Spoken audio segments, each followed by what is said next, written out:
First of all, I think it's a sad scenario that we have to be here in 2010 discussing poverty and children living in poverty.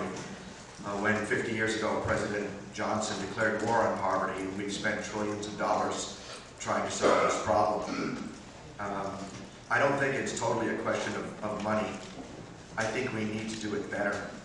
We need to zero in more intensely on what's causing poverty and how we can help people get out of poverty more quickly. Medicaid spending in Rhode Island, excuse me, is around $2 billion.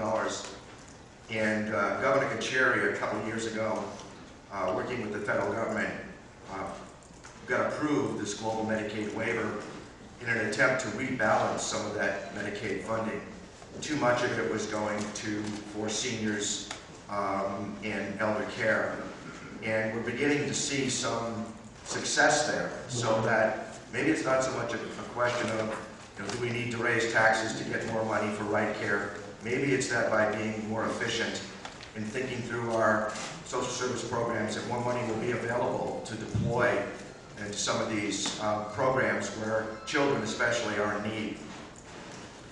In the wellness area, I think our Right Care program, although it does a good job, needs to focus even more intensely on wellness, on taking a holistic approach to the family, to the child. We still have silos in our Medicaid program, in our social service sector, where a family in need has to go to 4 or 5 different agencies to get the help that they need. We need to stop talking about consolidating and streamlining and taking holistic approaches and do it.